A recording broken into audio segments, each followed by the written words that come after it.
All right, well, we have essentially now had confirmation that despite Shift Up promising that Stellar Blade would release on PlayStation uncensored in its original vision in its entirety, that has essentially been not the case. So I'm sure you all recall this horrible, asinine, absolutely cringe situation with the hard R controversy, and I understand a lot of people outside of the continental US don't really understand this reference.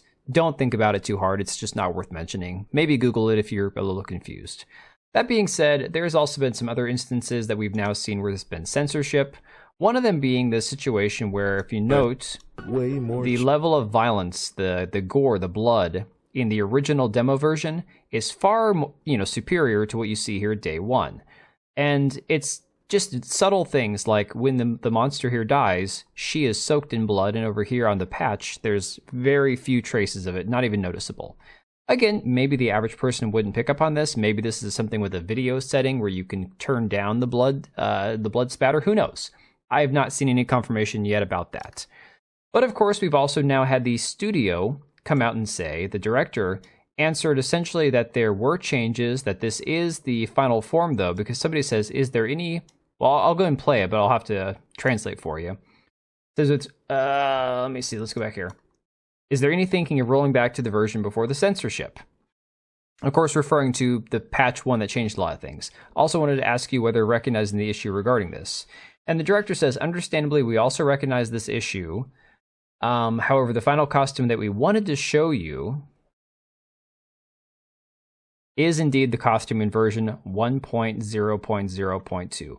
I want to clarify that this is our final product. However, I know this answer is not enough to convince our users. And then he goes on to say, there's an internal discussion ongoing regarding this. Basically, they know it's an issue, but they're having talks about it, but they're just not going to really let us know what decision they've come to at this point. So, of course, Grummz shares this video on Twitter of all the uncensored outfits, and you can see that there are a great multitude of them. Dozens, it seems like, of outfits that have now, some of them are the original form, some have had alterations, notably the bunny costume is the most obvious one. So now what Grummz has decided to do is to essentially start this anti-censorship campaign with the hashtag #FreeStellarBlade on Twitter. And it seems to be working, because it's picking up a lot of traction.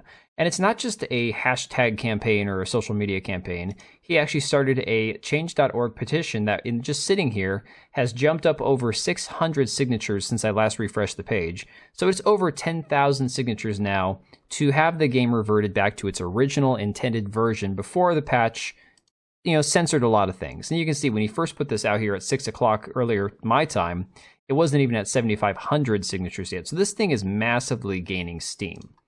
And then, of course, Grummz went on to say the plan to get Stellar Blade censorship removed is to contact the Shift Up offices, send physical mail, and he wanted to get these change.org petitions also printed to send to them.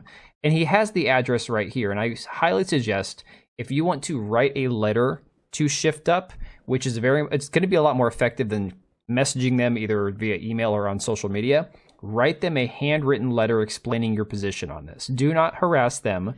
Do it respectfully, but you can explain to them in detail why you're not okay with this. And so, of course, Katsuhiro Harada, who is the genius behind so many of the Tekken games, went on to say today, let me tell you what is actually most effective for these requests. First of all, as explained earlier, online petitions are not very effective. Compared to that, a large number of documents hand-delivered by fans with handwritten signatures is still more effective. But in any case, the signatures are not authentic, because although they are numerous, their enthusiasm is not genuine. In addition, demonstrations in front of developers' buildings and Q&A sessions at shareholders' meetings have had the opposite effect in some cases, setting a bad precedent if they succumb to such actions. In my 30 years of experience in the gaming industry, I have found two things to be most effective. One is to create a big fuss on the internet and magazines, and that's what we're doing here, trying to get the media to cover it. And it says, however, there have almost been no community-based cases of such an uproar, so this is practically an empty theory. Another example would be that we've received multiple letters from multiple fans, unique users, on a daily basis. And then it says these do not include emails, but old-fashioned letters by physical mail. Having experienced this firsthand, I can assure you that a few letters in a postal envelope delivered every day sticks with us more strongly than 10,000 online petition results streamed to us on social networking sites.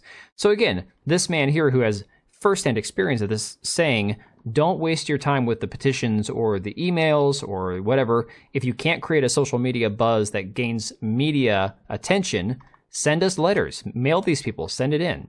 But of course, now you're going to have people from Bungie, people from the games journalist industry attacking Grummz as if he's some degenerate midlife crisis having freak.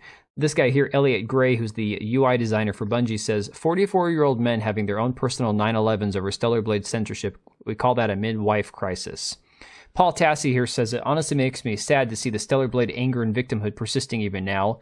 Like you can't take the win. The thing you wanted to be good is good. You just want to feel persecuted at this point, hunting down a few sentences you don't like in a handful of reviews. It's pathetic. These guys just are completely skimming over the fact that there's more than one example of censorship that we're seeing from Sony on this game. V points out that people like Grummz do not care about the clothing per se. It's that we are just sick of tired of the moral busybodies who are promoting explicit material in The Last of Us 2, the bear stuff in Baldur's Gate 3, The Naked Witcher, but champion any type of censorship towards straight white male audiences. And that's 100% true. People attacking Grummz and anyone else saying these guys are just complete degenerates, they're freaks. You have people like this Tone Man on Twitter offering $20,000 for anybody that can make Grummz disappear. And of course, the account no longer exists. I was like, hey, FBI, maybe you should look into this. Might be up your alley. The GameSpot editor and other journalists calling Free Stellar Blade petition unhinged. And you can see a lot of the usual people, Jessica Cogswell from GameSpot, chiming in here saying, this is the most unhinged behavior I've seen in quite some time, and I have a 2-year-old. Well, it's funny because these games journalists act like 2-year-olds themselves, despite the fact that they're all fapping all over Hades 2, and I wish I was saying that figuratively, but I'm pretty sure more of it's literal than we'd like to imagine. V goes on here to say the fact that the woke are seething over a game they don't even play is due to the fact they realize they're in the minority. People are tired of living under woke tyranny where a select few decide what is acceptable and what isn't. The woke are fine with literal adult material in The Last of Us 2. Oh, we already used this tweet. My bad, I'm sorry. I'm a little behind the schedule here, so I'm a little rushed on this one, guys. Grummz says this is a GameSpot editor, and again, this is that Jessica Cogswell person, making fun of you for wanting Stellar Blade as it was promised. And then this other tweet here. This is an old tweet of hers from 2020. Interestingly enough, it says, LOL, you know, supporting women sex workers on OnlyFans as a sexual woman is funny because you can definitely tell when the orgasms are fake, but you will absolutely respect the hustle. I am horny with respect. Monetize the male gaze, boo. Get that bread and look good doing it. This is her mindset when it comes to men, okay? She went on to do a poll at one point, asked, okay, but I'm curious, is it possible to have a sex dream about a 2D character? Like, can you dream of sleeping with an anime character, or does your brain just go, I don't know how to convert that to realistic proportions and throw in the towel? So, these are the people calling you a pervert or a degenerate for wanting a game to not be censored. And Cooks here on Twitter points out to Grummz that she has double standards, and of course we've seen a few of these before. Incredibly happy with the list we compiled and that I was able to not only write at length about Baldur's Gate 3, but include a cunnilingus joke as well. God bless video games. She also went on to say an important Starfield thing no one is talking about, way more genital options than Baldur's Gate 3. And some of those schlongs are truly massive. Can't express how impressive they look when you're visiting low-gravity planets. Hades is for the bisexuals, and then she's just horny posting. Hades is my game of the year. No, I haven't played it yet, but I really appreciate hotties. And this is what these people have been doing. They've been comparing Stellar Blade and Hades 2 for some unknown reason and saying, oh no, see, this is the right type of sexual, fantasizing or whatever you want to call it, the objectification of these characters, because they have agency over themselves, whereas even Stellar Blade doesn't for some unknown reason. And then, of course, Alyssa Mercante had to chime in here and said, this is about pubic bones. Imagine growing up and learning this is what your dad was doing rather than having a catch with you. This man just nonstop posting his own L's on this app, and his small army of low-T losers lap it up like the nectar of the gods. Truly delusional backwards people, may they never know happiness. And this is from the same woman who used to be a cam girl. She posted on here June 2023, "Happy International Horrors Day. I used to be a cam girl. Sex work is work." While attacking Grummz and calling him a lonely, pathetic guy who doesn't spend enough time outside tossing a ball with his kids, when I'm sure Alyssa Mercante's own dad probably doesn't have much use for her at this point in her life.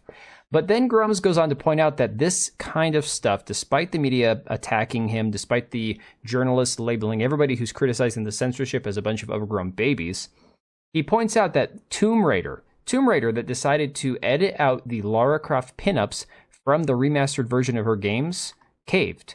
And they actually put out this statement that they are putting them back in. And you can see this tweet here from Aspire, talking about how, "Thank you to the community for your continued feedback. Thanks for the support. We've noticed that there have been some issues when we had the graphical updates to the HD version, and we are going to put them back in the next patch." So this stuff works. And in fact, you could even see Free Stellar Blade was trending at number 8 earlier today. So this stuff will work. You just have to stick with it. And again, I suggest going back to this address here, if I can find it. Go find this part of the video, maybe find Grumm's tweet. I'll try to remember to copy and paste this address in the comments down below the video. This is the address. If you want to send physical mail to these people to explain your position and try to get them to counteract what they've done, that's what you need to do. Send them a letter, explain your position, tell them you stand against censorship and you want to support their game, but you don't want to support them caving to Sony's demands. We need to mail these people those letters. So I'm going to probably be live streaming in a few minutes. Hopefully you guys will come hang out with me for a bit, and I will catch you later. All right, and if you made it this far, thank you so much for watching the video. Thank you for being here. I do have 2 channels, Minimal Effort Podcast, as well as my gaming channel. I do have a Twitch and Kick for my gaming channel. We do live streams over there occasionally, maybe once a week. And then if you are in the market for a new PC, make sure to check out Meta PCs. Click the link I have down below. Use code TBO at checkout for a special discount. Thanks again for watching, and I'll see you next time.